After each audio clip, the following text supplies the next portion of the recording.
Elena stood in the tiny kitchen of her one-bedroom apartment, staring at the stack of bills on the counter like they might magically disappear if she just waited long enough. The rent was late, again.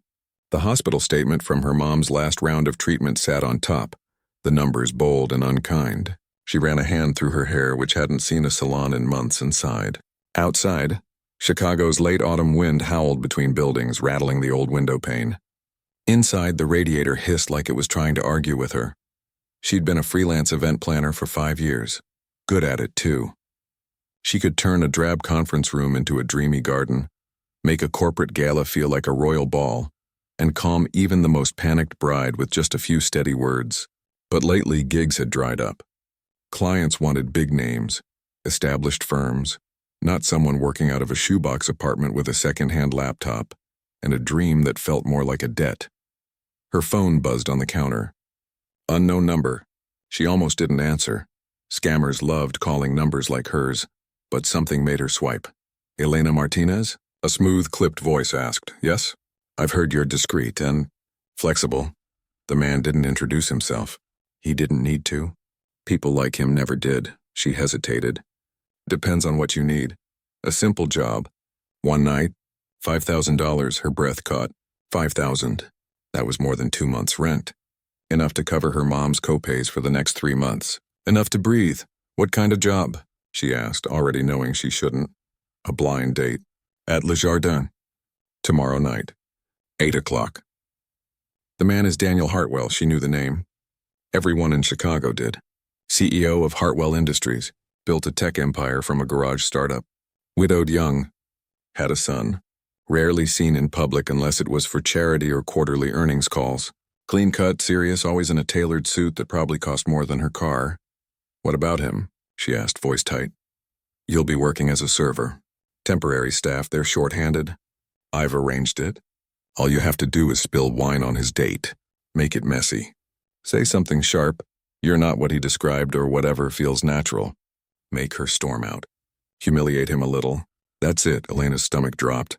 You want me to ruin someone's date? On purpose? It's business, the man said coolly. And $5,000 is waiting in your account the moment it's done. Think of it as performance art. She wanted to hang up. She really did. But then she glanced at the hospital bill again. Her mom's tired smile in the photo on the fridge. The way she whispered, I'm fine, every time Elena asked how she was feeling, even when she could barely get out of bed. I need to think, she said. You have until 6 tonight, the man replied. After that, I find someone else. The line went dead. She stood there for a long time, the silence pressing in. She wasn't a bad person. She'd never lied for money. Never hurt someone just because she was told to. But desperation had a way of blurring lines. And $5,000 wasn't just money, it was hope. A chance to keep her mom in treatment. To stop choosing between groceries and prescriptions. By 5:30, she texted back, I'll do it. The next evening, Elena stood in the staff entrance of Le Jardin, one of the most exclusive restaurants in the city. She wore a crisp black server's uniform, her hair pinned back, her expression carefully neutral. Her hands trembled slightly, but she tucked them into her apron pockets and took a deep breath. She'd rehearsed the spill a dozen times in her bathroom mirror.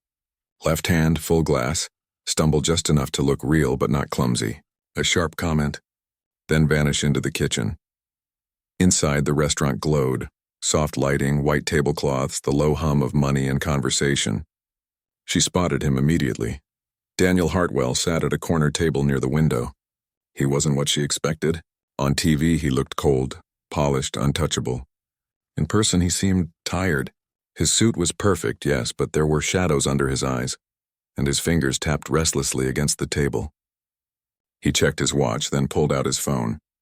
A photo lit up the screen. Him and a little boy, maybe 7 or 8, grinning in front of a snowman. He smiled faintly at it, then put the phone away. Her chest tightened. This wasn't some faceless billionaire.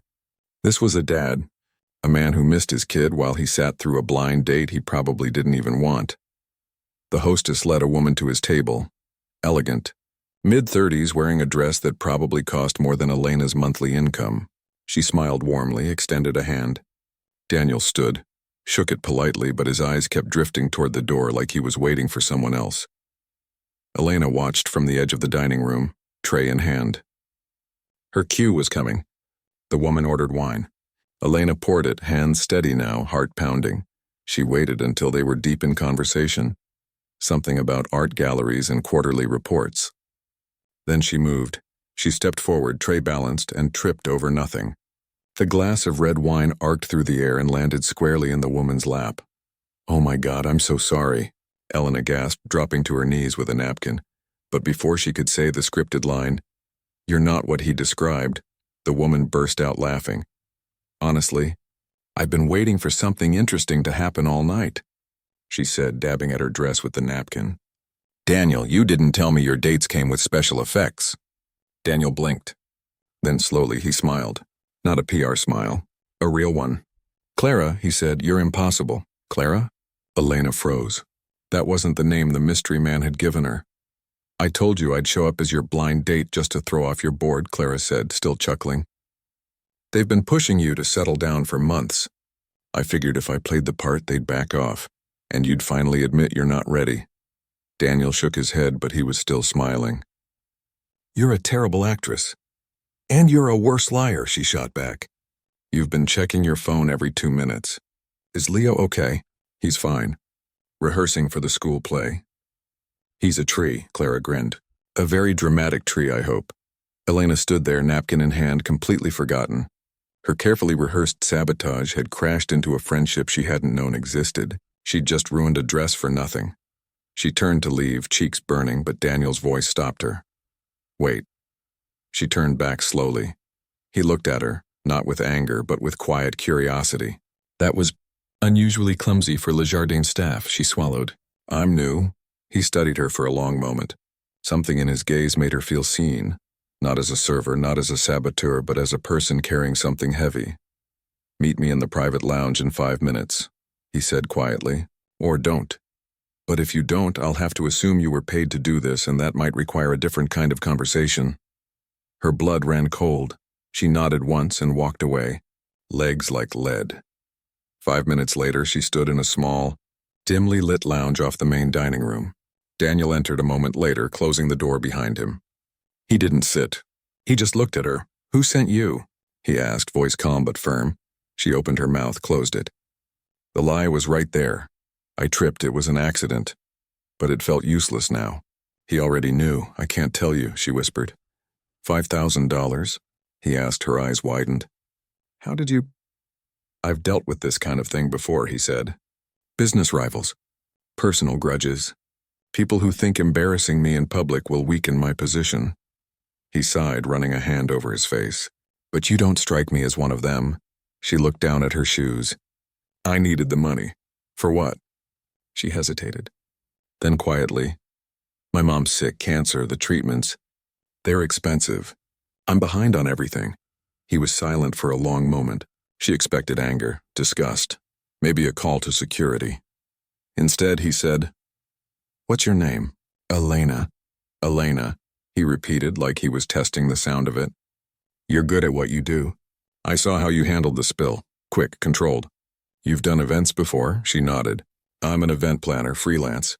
He thought for a moment. "Then my son's birthday is next Saturday. He's turning 8. He wants a superhero party. I have no idea where to start. My assistant quit last week. I've been Googling how to inflate a Batman balloon at 2 a.m. She blinked. "You want to hire me?" "I want to give you a chance to do something honest with your talent," he said. "Plan the party, do it well. I'll pay you fairly, more than 5,000 if it's good.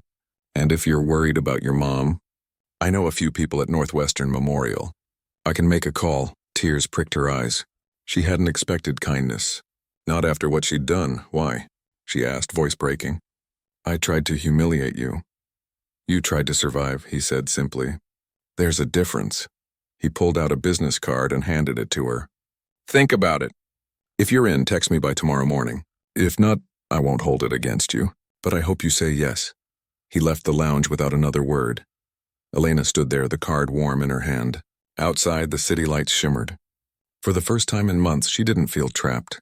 She felt seen, and maybe, just maybe, given a second chance. She walked out of Le Jardin not as a saboteur, but as someone who might still be worthy of trust. And for the first time in a long time, she let herself hope. Elena didn't sleep that night. She lay in bed staring at the ceiling, the business card resting on her nightstand like a tiny beacon. Part of her wanted to toss it in the trash, walk away before she dug herself deeper. But another part, the part that remembered the quiet kindness in his voice, the way he'd looked at that photo of his son, that part kept whispering, "Just try." By 6 a.m., she'd made up her mind. She texted him one word, "Yes." His reply came instantly. "Great, come by the house at 10, bring ideas and coffee, I haven't slept either." She laughed out loud, a real surprised laugh, and for the first time in weeks, the knot in her chest loosened. The house wasn't what she expected. Not a mansion, not some cold glass fortress on the lakefront. It was a brick home in a quiet neighborhood with a slightly overgrown front yard, a red tricycle tipped on its side near the porch, and a Go Leo sign taped to the mailbox. It looked lived in. Loved. She rang the bell, clutching a to-go cup of strong black coffee and a notebook filled with scribbled ideas. Batman cave backdrop, DIY cape station, superhero training obstacle course using couch cushions. The door opened, and there he was, still in yesterday's slacks and a wrinkled button-down, hair messy, eyes tired but alert. He took the coffee with a grateful nod. "Thanks. You're a lifesaver." Inside, the house smelled like toast and crayons. Toys were scattered in the hallway, but not in a chaotic way. More like someone had carefully stepped around them, respecting their importance. A small boy sat at the kitchen table, coloring intently. He looked up when Elena entered, eyes wide and curious. "Leo, this is Elena," the man said gently. "She's going to help make your birthday awesome." Leo studied her for a long moment, then whispered, "Are you a superhero?" Elena smiled. "Not exactly, but I know how to build a really good bat cave." His face lit up. "With the spinning computer?" "If you want," she said, pulling out her notebook. "And maybe a laser maze made of red yarn." Leo scrambled off his chair and ran to his dad, tugging his sleeve. "Dad, she gets it." The man, Daniel, looked at Elena, and for the first time she saw something soft in his expression. Relief, maybe. Or hope. They spent the next hour at the kitchen table, the three of them. Elena sketched out ideas while Leo added enthusiastic suggestions. "The Joker should be a piñata. Can we have green slime?" Daniel mostly listened, asking practical questions, budget, timing, allergies, but his eyes kept drifting to his son, watching him light up with every new idea. When Leo ran off to find his action figures to show her the real Batman, Daniel leaned in. "You're good with him," he said quietly. "I like kids," she said. "They're honest, no hidden agendas." He gave a small, knowing smile. "Unlike some adults?" She looked down, shame flickering again. "I'm sorry about the other night." "You already paid for it," he said, "by showing up today." He didn't say it like a dismissal. He said it like a promise. Over the next few days, Elena threw herself into the party planning. She sourced affordable decorations from local craft stores, found a student from the art school to paint a mural of Gotham City on a roll of butcher paper, and even convinced a friend who worked at a bakery to make cupcakes with edible superhero emblems. She kept the budget tight but creative. No need for expensive inflatables when you could turn cardboard boxes into crime-fighting vehicles. She met Daniel almost every evening at the house to check progress. Sometimes Leo was there. Sometimes he was at a friend's or doing homework. Those quiet moments, just the two of them folding paper masks or testing glow-in-the-dark paint, felt strangely comfortable. He wasn't the CEO then. He was just a dad trying to give his son a good day. One afternoon, as they hung string lights, in the backyard he asked, "How's your mom doing?" She paused, surprised he remembered. "Better. The new treatment's helping. She's tired but hopeful." "I made that call," he said casually, adjusting a light. "Dr. Chen at Northwestern. She's one of the best. They'll fast-track her next appointment." Elena's throat tightened. "You didn't have to do that." "I know," he said, "but I wanted to." She didn't know what to say, so she just kept hanging lights, blinking back tears. The morning of the party arrived sunny and crisp. Elena showed up at 7 a.m. to set up. Daniel was already outside, blowing up balloons with a hand pump, looking comically out of place. "You're early," he said, grinning. "Nervous," she admitted. By noon, the backyard had transformed. The mural stretched across the fence. Cardboard Batmobiles sat ready. A hero training zone featured sack races, a ring toss labeled "Stop the Villains," and a photo booth with capes and masks. Even the snack table had themed labels: Kryptonite Punch, Power-Up Popcorn, Villain Vanquisher Veggie Sticks. Guests started arriving, kids in homemade costumes, parents in jeans and smiles. Leo, dressed in a hand-sewn Batman cape his dad had clearly stayed up late stitching, stood by the gate, greeting everyone like a tiny host. Elena watched from the sidelines, heart full. This was why she loved event planning. Not the fancy galas, but moments like this. Real joy, real connection. Then, disaster struck. One of the kids, maybe 6, full of sugar and excitement, tripped near the snack table and sent the entire Kryptonite Punch bowl crashing to the ground. Green liquid splashed everywhere, including onto the shoes of a very well-dressed woman who looked like she'd just stepped out of a boardroom. Elena's stomach dropped. She rushed over, napkins in hand, bracing for anger. But the woman just laughed. "Oh, honey, don't worry. I've survived worse in mergers and acquisitions." She winked at Elena.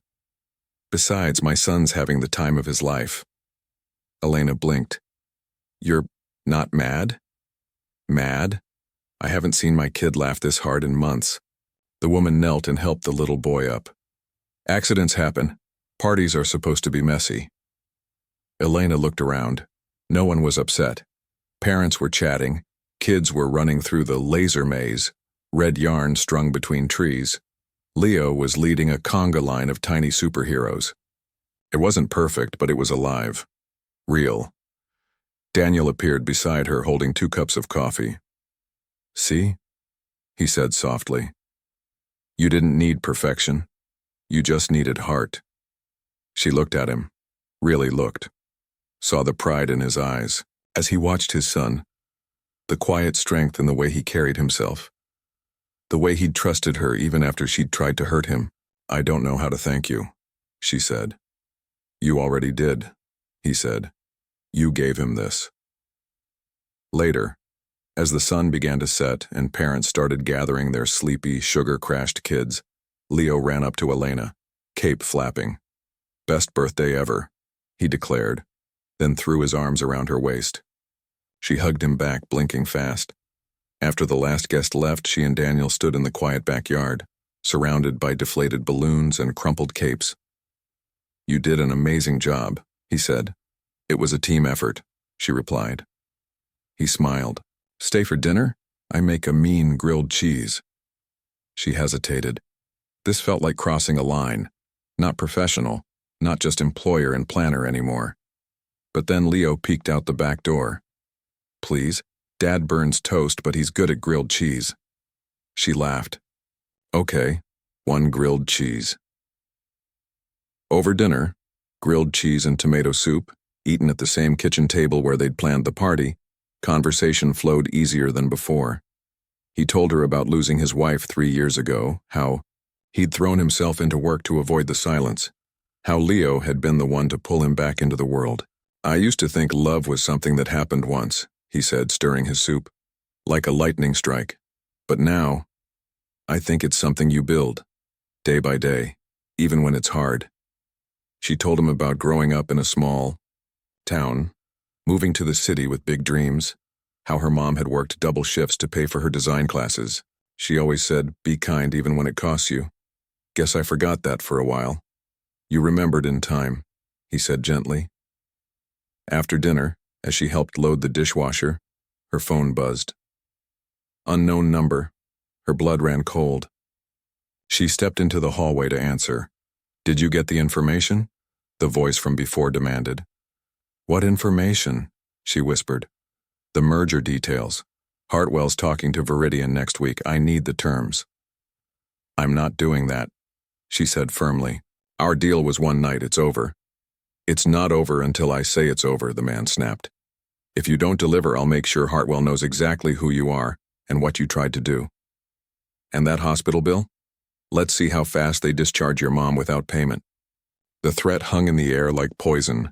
She ended the call, hands shaking. When she walked back into the kitchen, Daniel looked up. Everything okay? She wanted to tell him, but the words stuck in her throat. What if he believed the worst? What if he thought she'd been playing him this whole time? I'm fine, she lied. Just a wrong number. He studied her face, his eyes searching, but he didn't push. All right, he said softly. But if you ever need to talk, I'm here. She nodded, throat tight. As she drove home that night, the city lights blurred through her tears. She'd been given a second chance, and now someone was trying to take it away. But for the first time, she wasn't alone. And that changed everything. She didn't know what she'd do next. But she knew one thing. She wouldn't let fear make her choices anymore. Not when real people, real kindness was on the other side of honesty. Elena didn't hear from the mystery man for 3 days after the party. She almost let herself believe he'd given up, that maybe the threat had just been hot air. But on the 4th morning, a plain white envelope appeared under her apartment door. No stamp, no return address, just her name written in neat, impersonal block letters. Inside was a single sheet of paper with a list of questions. When is Hartwell meeting with Viridian? What's his opening offer? Who's on his negotiation team? At the bottom, in red ink, you have 48 hours, or your mom loses her spot in treatment. Her hands shook as she crumpled the paper.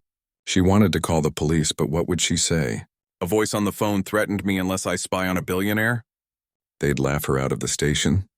And even if they took it seriously, going public would drag Daniel into a mess he didn't deserve. Right when things were finally good, because they were good, better than she'd expected. Since the party, she'd seen more of Daniel and his son than she had of anyone in years. She'd helped Leo with a school project on volcanoes, baking soda, vinegar, and way too much red food coloring. She'd sat with Daniel on his porch one evening while he fixed a wobbly step, talking about everything and nothing. Favorite books, bad first jobs. The weird way Leo insisted on sleeping with a rubber duck named Captain Quack. There was no romance, not yet. But there was trust, and that felt rarer, more precious. Now that trust was a weight on her chest. She spent the next 2 days avoiding Daniel's calls, making excuses about being swamped with work. She couldn't look him in the eye knowing someone was using her to hurt him. But on the 3rd day, Leo called. Elena? His voice was small, worried. Dad says you're mad at us. I'm not mad, sweetheart, she said, heartbreaking. I've just been busy. He's sad, Leo whispered. He made grilled cheese again, but he didn't eat any. She closed her eyes. Okay. Tell him I'll come by tomorrow. She showed up the next afternoon with a bag of groceries, ingredients for homemade pizza, Leo's favorite. Daniel opened the door looking tired, but his face softened when he saw her. You came. I missed Captain Quack, she said, holding up the bag. Leo barreled into her legs before she could step inside. You're back. They spent the evening making pizza, Leo tossing flour everywhere, Daniel pretending to be offended when his son declared Elena's sauce way better, Elena laughing so hard her sides hurt. For a few hours, she almost forgot the envelope, the threats, the ticking clock. But after Leo went to bed, the quiet settled like a blanket, and with it, the truth. Daniel handed her a mug of tea and sat across from her at the kitchen table. You've been distant, he said gently. If something's wrong, I'd rather hear it from you than imagine the worst. She stared into her mug, steam warming her face. What if I told you something? Really bad? Something that made you wish you'd never hired me? He didn't flinch. Then I'd ask if you're still the person who stayed up till midnight helping my son glue googly eyes onto a volcano. She looked up, eyes stinging. I was paid to ruin your blind date. I know, he said simply. But that's not all, she whispered. After the party, someone contacted me again. They want inside information about your company. They said if I don't give it to them, they'll hurt my mom. His expression didn't change. No anger, no shock. Just deep, quiet understanding. And you didn't do it. No, she said fiercely. I would never, I know, he interrupted again. That's why you've been pulling away. You were trying to protect us. She nodded, tears spilling over. I didn't want you to think I was using you. Poor Leo. He reached across the table and covered her hand with his. His palm was warm, steady. Listen to me. You're not alone in this. Whatever this person wants, we'll handle it together. But your company is not worth your mom's health, he said firmly, or your peace of mind. He stood, walked to a drawer, and pulled out a small digital recorder. I've been expecting this. My rival's been trying to dig up dirt for months. I just didn't know he'd go after you. He placed the recorder in front of her. Next time he contacts you, get him on tape. Say just enough to keep him talking. Then hand it over to my security team. We'll take it from there. She stared at the device like it was a lifeline. You really trust me? I trusted you the moment you showed up to plan a birthday party instead of running from your mistake, he said. That's the kind of person you are, Elena. Not perfect, but honest when it matters. The call came 2 nights later. She sat on her couch, recorder hidden in her lap, phone pressed to her ear. Did you get the details? The voice demanded. I tried, she said, voice trembling just enough to sound real. But he's careful. He doesn't talk business at home. Then get closer, the man snapped. Use that cute act of yours. Men like him are weak when it comes to pretty faces and sad stories. Her stomach turned, but she kept her voice small, scared. What if he finds out? He won't, and if he does, well, hospitals can be very unforgiving places when bills go unpaid. She took a shaky breath. Okay, I'll try, but I need more time. You have until Friday, he said. After that, your mother's treatment stops permanently. He hung up. She stopped the recording, hands shaking, and called Daniel. He arrived at her apartment in 20 minutes. Still in his work clothes, eyes sharp with focus. She handed him the recorder without a word. He listened in silence, jaw tightening with every sentence. When it ended, he slipped the device into his coat pocket. It's enough, he said. My team will trace the number, pull records, build a case. He won't touch you or your mom again. She let out a breath she didn't know she'd been holding. Thank you. No, he said softly. Thank you. For not giving in. For trusting me enough to tell me. He didn't leave right away. They sat on her tiny couch, drinking tea from mismatched mugs, talking about nothing important. Leo's new obsession with dinosaurs, the weird noise her fridge made, how Chicago winters never got easier. It was ordinary, and it felt like a gift. Over the next week, life settled into a new rhythm. Daniel's security team worked quietly in the background, and Elena tried not to think about it. Instead, she focused on the small good things. She helped Leo build a T-Rex out of cardboard boxes for his school's Dino Day. She and Daniel shared coffee on his porch every Sunday morning, watching the neighborhood kids ride bikes down the street. One evening, as they walked back from the park, Leo holding both their hands, she realized she was happy. Not the frantic, temporary kind of happy that comes from solving a problem, but the deep, quiet kind that comes from belonging. Then came the invitation. Daniel handed it to her one afternoon, a thick cream envelope with elegant script. The Hartwell Annual Charity Gala, she read aloud. It's next Saturday, he said. We raise money for children's hospitals.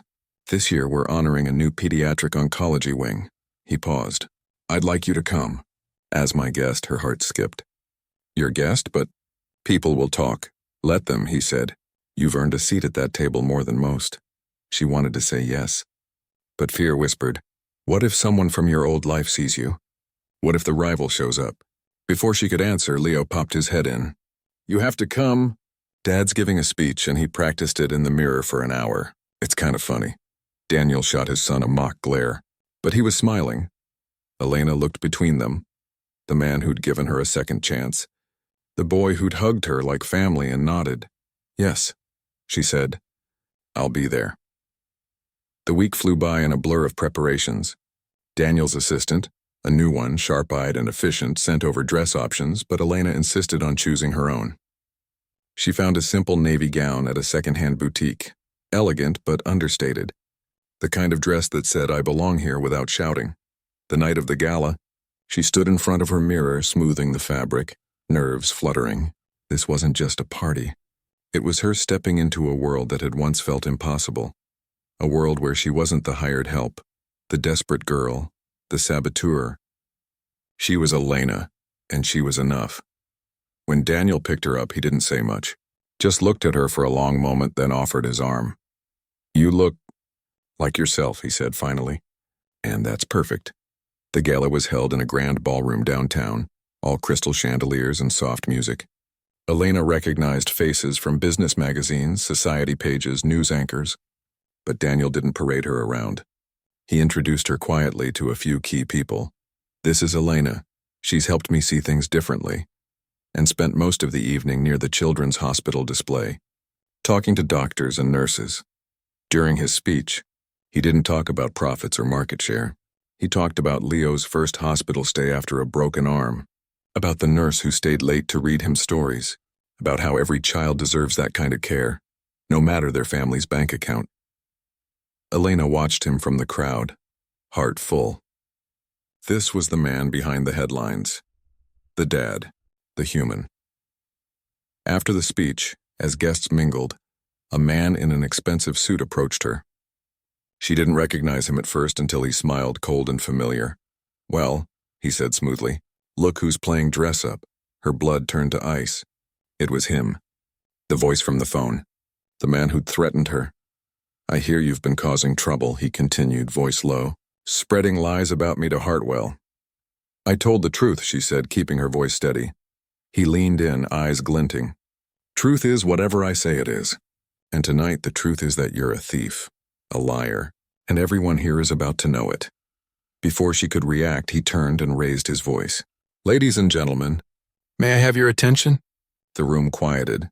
"I regret to inform you that Ms. Elena Martinez, Mr. Hartwell's guest, has been attempting to steal confidential merger documents from his office. We have emails, recordings." "Proof!" Gasps rippled through the crowd. Cameras turned toward her. Her face burned. But before panic could take hold, Daniel stepped forward, calm and commanding.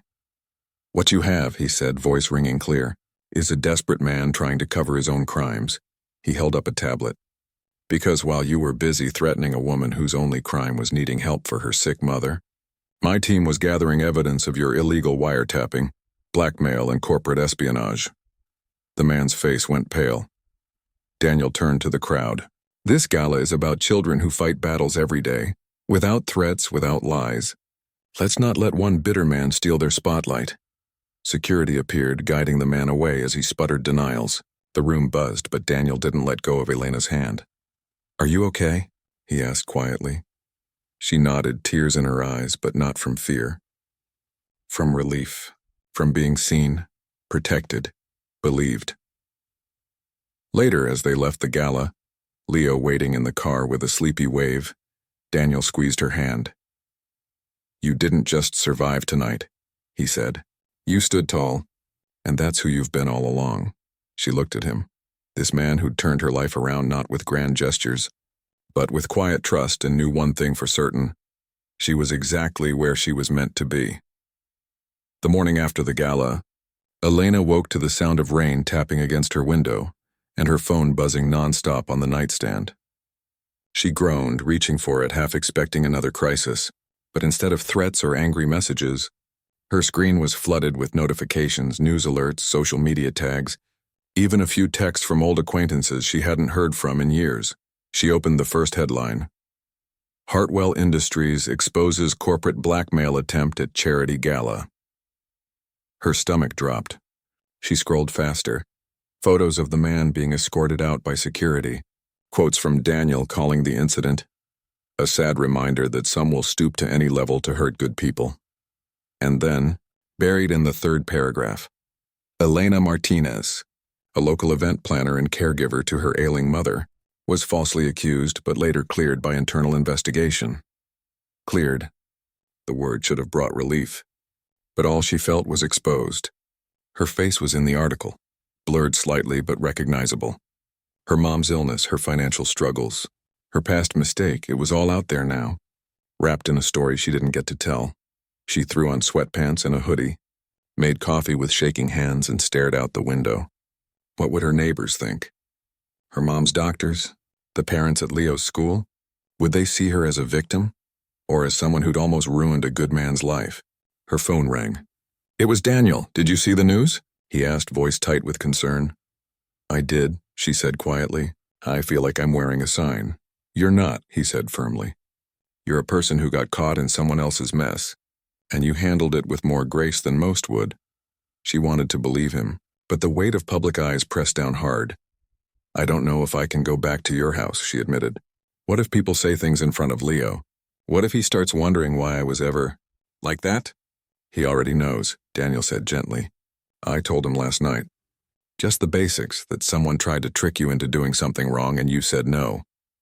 He said, that's why she's on our team. Elena's eyes filled. He said that? He did. And he's right. Still, she stayed home the next 2 days, canceling small gigs, ignoring calls. She told herself it was to protect them, to keep the mess from touching Daniel's quiet life, Leo's innocent world. But really, she was hiding, ashamed, afraid that the trust she'd worked so hard to earn had been shattered by a single public moment. Then, on the third evening, there was a knock at her door. She opened it to find Leo standing there in a raincoat 3 sizes too big, holding a soggy paper bag. Behind him, Daniel stood under an umbrella, looking tired but determined. Hi, Leo said, shivering slightly. We brought grilled cheese, she blinked. In the rain? Dad said you might be sad, Leo explained, stepping inside without waiting for an invitation. And sad people need grilled cheese. It's science. Daniel followed, shaking water off his coat. He insisted. Said you'd feel better with cheese. Elena let out a shaky laugh. You two are impossible. They ate at her tiny kitchen table, the same way they had at his house. Leo chattering about his new Lego set. Daniel making dry jokes about burnt toast. The rain drumming softly outside. It felt normal, safe, like the world hadn't turned upside down. After dinner, as Leo colored at the table, Daniel pulled her aside. You can't disappear, he said quietly. Not because of me. Because of you. You didn't do anything wrong, and running makes it feel like you did. I just don't want Leo to hear whispers, she said. He already hears them. Daniel admitted. Kids at school asked him if you're a spy. He told them you're the person who made his birthday the best ever, and that anyone who says different doesn't know anything. She covered her face with her hands. I don't deserve you to. You don't have to deserve kindness, he said. You just have to accept it. The next week, Elena forced herself back into the world. She returned calls, rescheduled events, even visited her mom at the hospital, where the nurses greeted her warmly, saying how proud they were of her courage. Slowly, the fear began to loosen its grip. Daniel, true to his word, didn't let the scandal die quietly. He held a small press conference, not to rehash the drama, but to announce a new initiative, a fund to support caregivers like Elena, offering grants for medical bills, child care, and emergency relief. He didn't name her, but everyone knew who inspired it. And then came the school play. Leo had been cast as a tree, again, but this time he was the wise old oak who gave advice to the lost forest animals. Rehearsals had been intense, and Elena had helped him memorize lines every evening, turning her living room into a pretend forest with bed sheets and flashlights. The night of the performance, she almost didn't go. The auditorium would be full of parents, some who'd read the news, some who hadn't. But Daniel texted her that afternoon. Leo asked for you to sit in the front row. Said the tree needs his favorite audience member to stay strong. She couldn't say no to that. She arrived early, slipping into a seat near the aisle. The auditorium filled quickly. Moms in blazers, dads in jeans, grandparents with cameras. She kept her head down, focusing on the stage. Then she saw him. Daniel walked in, holding Leo's hand. Leo spotted her immediately and waved wildly. Daniel smiled and pointed to the empty seat beside her. Her heart pounded as he sat down. You came. I couldn't miss the wise old oak's debut, she said. The play began. Silly, sweet, full of off-key songs and wobbly costumes. When Leo stepped onto the stage, standing tall in his brown tunic and leafy headband, he scanned the crowd and locked eyes with her. He gave a tiny nod like they shared a secret. And then, during his big line, even the strongest trees need good soil and sunshine to grow, he looked straight at her and added, softly but clearly, and good friends. A few parents chuckled, but Elena felt tears well up. He'd changed his line. For her, after the show, backstage was chaos. Hugs, photos, proud parents. Leo ran to her first, still in costume, beaming. "Did you hear?" I said, "Friends." "I did," she whispered, hugging him tight. "Best line in the whole play." Daniel approached, eyes bright. "He's been practicing that addition all week." Said it was important. She looked at them, this man and his son who'd welcomed her into their lives without conditions, and something inside her cracked open. Later, as they walked to the parking lot, rain starting again, Leo skipping ahead, Daniel slowed his pace. "I know things have been messy," he said, "but I want you to know, you're not a chapter in my story you have to apologize for. You're part of it, fully, honestly." She stopped walking. "Even after everything?" "Especially after everything," he said. "Because you chose to do the right thing when it was hard. That's not a flaw. That's character." They stood there for a moment under the dim streetlight, rain misting around them. No grand confession, no dramatic kiss. Just two people who'd been through fire and come out still standing beside each other.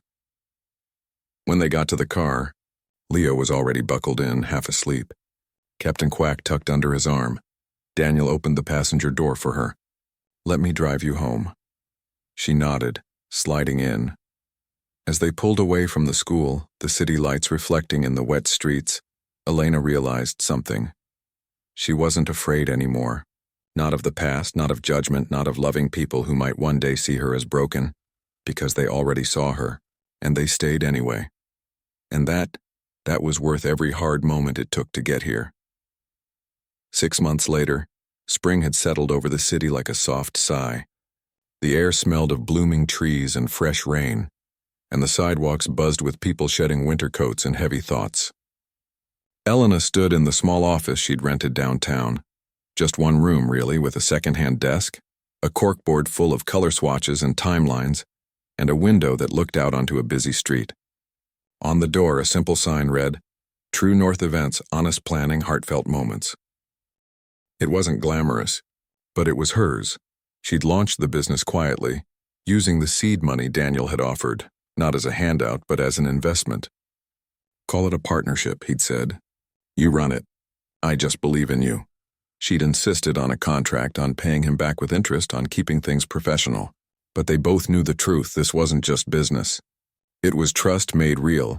Her first client had been a local nonprofit hosting a fundraiser for single parents. Then a couple planning an intimate wedding in the botanical gardens. Then a school needing help with their spring carnival. Word spread, not because she chased it, but because people noticed how she listened. How she remembered the little things. How she treated every event like it mattered. And through it all, Daniel and Leo had been there not as clients, but as friends. Family, almost. She still helped with Leo's school projects. She still shared Sunday coffee on the porch.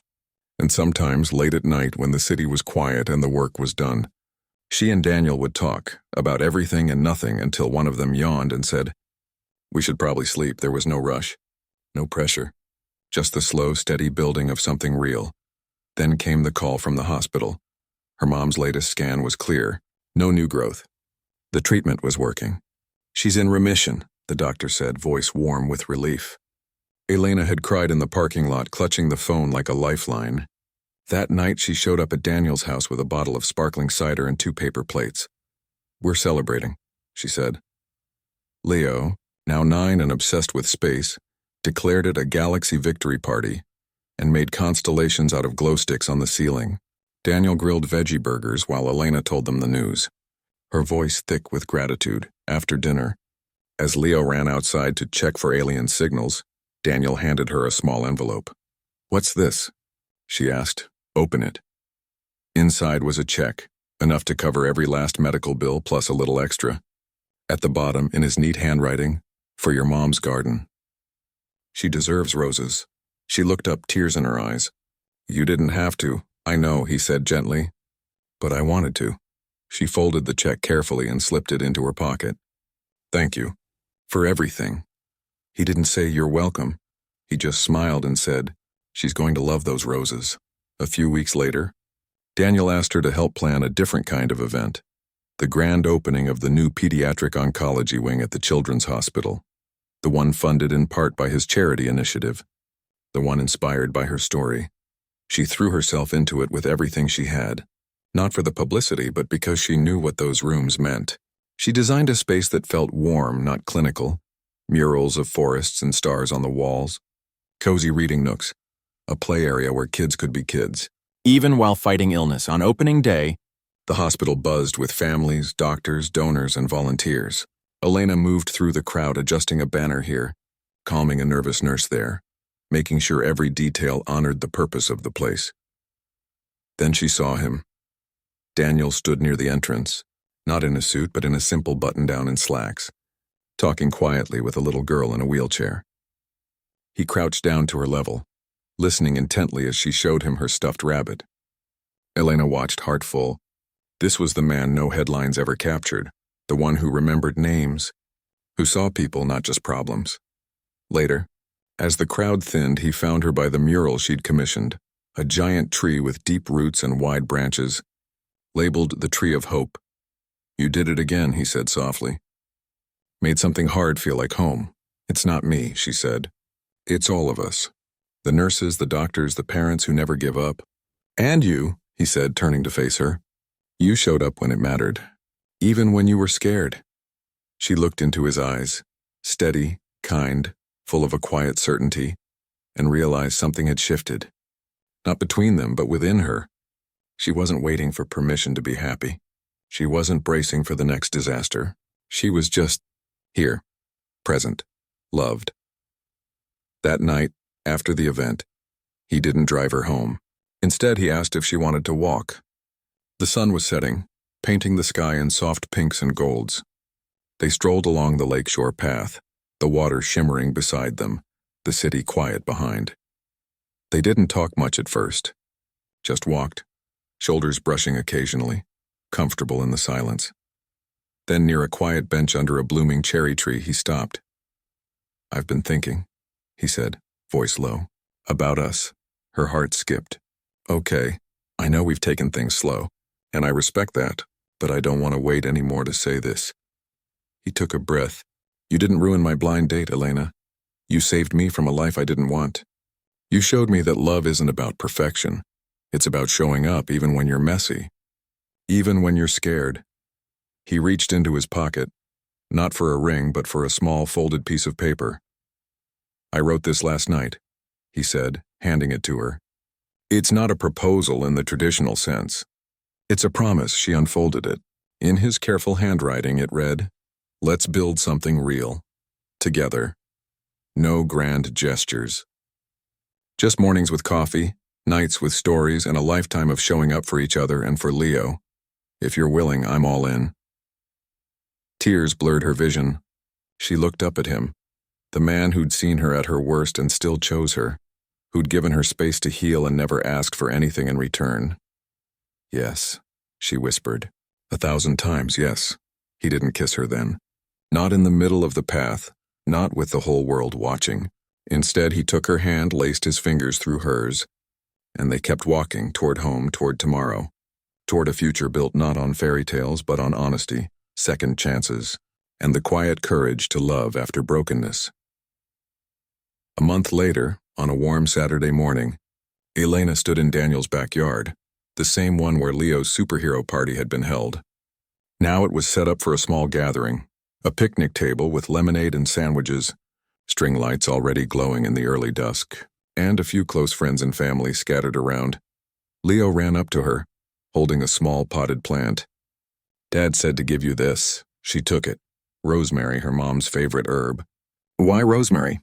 "'Cause it means remembrance," Leo said proudly. "And also it smells good in soup," she laughed, hugging him tight. Later, as the sun dipped below the rooftops, Daniel found her by the garden, where her mom's roses were just starting to bloom. "He's excited," Daniel said, nodding toward Leo, who was showing a friend how to make a paper airplane. "Says he gets to call you almost mom now." Elena's breath caught. "Is that okay with you?" He looked at her, eyes soft. "It's more than okay. It's everything." They stood there in the golden light, the scent of earth and roses around them, the sound of laughter drifting from the yard. No fanfare, no spotlight. Just two people who'd found each other in the wreckage of bad choices and hard days and chose, every day, to build something beautiful from the pieces. And as Elena leaned her head on his shoulder, watching Leo chase fireflies with pure joy. She knew love wasn't about never falling. It was about who stayed to help you stand back up. And this time she was standing tall with them.